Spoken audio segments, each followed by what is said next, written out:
Hi, good morning. Mid cap ഡോക്ടറിൻ്റെ live മാർക്കറ്റിലേക്ക് എല്ലാവർക്കും സ്വാഗതം.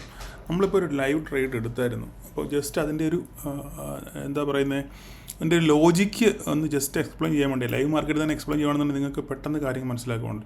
ഇപ്പം മാർക്കറ്റ് ഓടിക്കൊണ്ടിരിക്കുകയാണ്. ഇപ്പോൾ ഏകദേശം സമയം 10:30, നാട്ടിൽ 10:30ആയി, 10:30ആയി.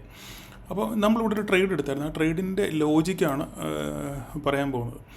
ഓക്കെ, ഇതിനകത്തിൽ നമ്മൾ ഇന്നലെ ഞാൻ നമ്മുടെ ഗ്രൂപ്പിൽ പറഞ്ഞിരുന്നു, പിന്നെ ഒരു ഓവർനൈറ്റ് പൊസിഷൻ നമ്മൾ ഹോൾഡ് ചെയ്യുന്നുണ്ട്. കാരണം നാളെ ഒരു ഗ്യാപ്പ് അപ്പിനുള്ള സാധ്യതയുണ്ട് എന്ന് 100% ഞാൻ പറഞ്ഞായിരുന്നു. എൻ്റെ ഇന്നലത്തെ പ്രീ മാർക്കറ്റിനകത്തിൽ, പോസ്റ്റ് മാർക്കറ്റിൽ ഞാൻ അത് പറഞ്ഞിരുന്നു. നിങ്ങൾക്ക് എൻ്റെ ലിങ്ക് ഞാൻ പിന്നത് വെച്ചേക്കാം, നിങ്ങൾക്ക് കാണുമ്പോൾ അത് മനസ്സിലാവും എന്താ ഞാൻ പറഞ്ഞതെന്ന്. ഓക്കെ, അപ്പോൾ നമുക്കൊരു 100 പോയിൻ്റ് ഗ്യാപ്പ് അപ്പ് കിട്ടി. അപ്പോൾ നമ്മൾ ഇന്നലെ ഹോൾഡ് ചെയ്ത പൊസിഷൻ നമ്മൾ ഏകദേശം ന്യായമായ പ്രോഫിറ്റിൽ നമ്മൾ കൊടുത്തു, ഇല്ലേ? മാർക്കറ്റ് ഇവിടെ നമ്മൾ വരച്ച ലൈനിലാണ് മാർക്കറ്റ് ഓപ്പൺ ചെയ്തത്. അതിനുശേഷം മാർക്കറ്റ് 2 ക്യാൻഡിൽ 10 മിനിറ്റ് മുകളിലോട്ട് പോയി. അപ്പോൾ നമ്മൾ ഇവിടെ നോക്കുമ്പം നമ്മൾ ഇവിടെ നിന്ന് ഒരു പി ട്രേഡ് എടുത്ത്, ഈ 2 സെക്കൻഡ് ക്യാൻഡിലോട് നമ്മളൊരു പി ട്രേഡ് എടുത്ത്. അതിൻ്റെ ലോജിക്ക് എന്ന് പറഞ്ഞു കഴിഞ്ഞാൽ, സാധാരണ ഞാൻ എപ്പോഴും പറയും, നമ്മളൊരു ട്രേഡ് എടുക്കുമ്പോൾ ഒരു സപ്പോർട്ടിൽ നിന്നോ ഒരു റെസിസ്റ്റൻസിൽ നിന്ന് മാത്രമേ നമ്മളൊരു ട്രേഡ് എടുക്കാവൂ, അല്ലെങ്കിൽ നമുക്ക് സ്റ്റോപ്പ് ലോസ് വളരെ വലുതായിരിക്കുമെന്ന് ഞാൻ പല പ്രാവശ്യം പറഞ്ഞിട്ടുണ്ട്, ശരിയല്ലേ?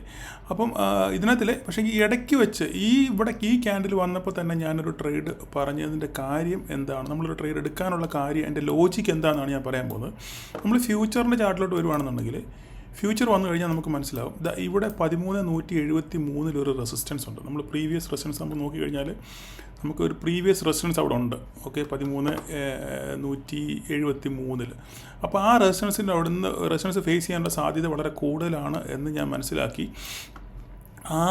അത് ടച്ച് ചെയ്തപ്പോൾ, ആ ഏരിയയിൽ വന്നപ്പോഴാണ് നമ്മളൊരു പി ട്രേഡ് പ്ലാൻ ചെയ്തത്. കാരണം ഇവിടെ വന്ന് റെസിസ്റ്റൻസ് ഫീൽ ചെയ്യുന്നുണ്ട്, കണ്ടോ? അപ്പം ഇവിടുന്ന് മാർക്കറ്റ് മേലോട്ട് പോകാനുള്ള സാധ്യത വളരെ കുറവ്. അപ്പോൾ നമ്മുടെ അഥവാ സ്റ്റോപ്പ് ലോസ് അടിക്കുകയാണെങ്കിലും വളരെ ചെറിയ സ്റ്റോപ്പ് ലോസ്, ഒരു 10 പോയിൻ്റൊക്കെ സ്റ്റോപ്പ് ലോസ് മാത്രമേ നമുക്ക് കിട്ടത്തുള്ളൂ. ഇവിടുന്നാണ് നമ്മളൊരു പി പ്ലാൻ ചെയ്തത്. കാരണം അതുപോലെ തന്നെ നമ്മൾ വിചാരിച്ച പോലെ തന്നെ മാർക്കറ്റ് നേരെ തിരിച്ചിവിടുന്ന് താഴോട്ട് പോകും. നമുക്ക് ഇവിടുന്ന് ഈ 13,128 വരെ ഞാൻ ടാർഗറ്റ് പറഞ്ഞത്, അതിന് താഴോട്ട് പോയി. അതിന് ട്രയൽ ചെയ്തവരുണ്ട്.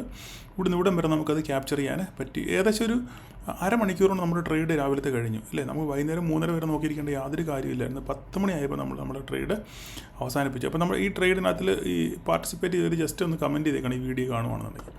ഇത് നല്ലൊരു ഫോൾ നമുക്ക് ഇവിടുന്ന് താഴോട്ട് വരുന്നുണ്ട്, അല്ലേ? അപ്പോൾ നമുക്ക് ഇത്ര ക്യാപ്ചർ ചെയ്യാൻ പറ്റി. നമുക്ക് ന്യായമായിട്ടുള്ളത് കിട്ടി. ഞാൻ എൻ്റെ മുദ്രാവാക്യം എപ്പോഴാണ്, ന്യായമായിട്ടുള്ളത് കിട്ടിയാൽ മാറി നിൽക്കുക.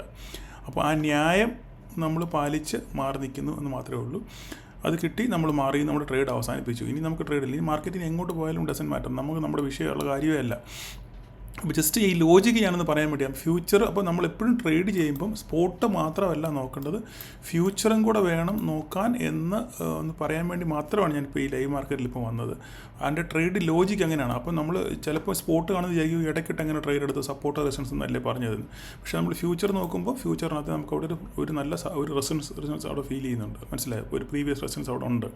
അതുകൊണ്ടാണ് നമ്മൾ അവിടെ നിന്നൊരു എങ്ങോട്ട് മേക്ക് ഓർ ബ്രേക്ക്, എങ്ങോട്ട് പോകും എന്നുള്ള കാര്യം നമുക്ക് പറയാൻ പറ്റത്തില്ല. അപ്പോൾ അതുകൊണ്ട് നമുക്ക് ചെറിയ സ്റ്റോപ്പ് ലോസിൽ നമുക്ക് ഒരു ട്രേഡ് പ്ലാൻ ചെയ്യാൻ പറ്റും. അങ്ങനെ ട്രേഡ് പ്ലാൻ ചെയ്ത് നമുക്ക് ഇത്രയും ക്യാപ്ചർ ചെയ്യാൻ പറ്റി. അപ്പോൾ ഇതാണ് ഇത്. അപ്പോൾ നമുക്ക് ഈ ലെവൽസൊക്കെ നിങ്ങൾക്ക് കിട്ടണമെന്നുണ്ടെങ്കിൽ ഞാനൊരു വാട്സപ്പ് ഗ്രൂപ്പ്, നിങ്ങൾക്ക് ഈ ലെവൽസിന് വേണ്ടി മാത്രമായിട്ട് ഒരു വാട്സപ്പ് ഗ്രൂപ്പുണ്ട്. ഇതിൻ്റെ ഡിസ്ക്രിപ്ഷനിൽ അതിൻ്റെ ലിങ്ക് ഉണ്ട്.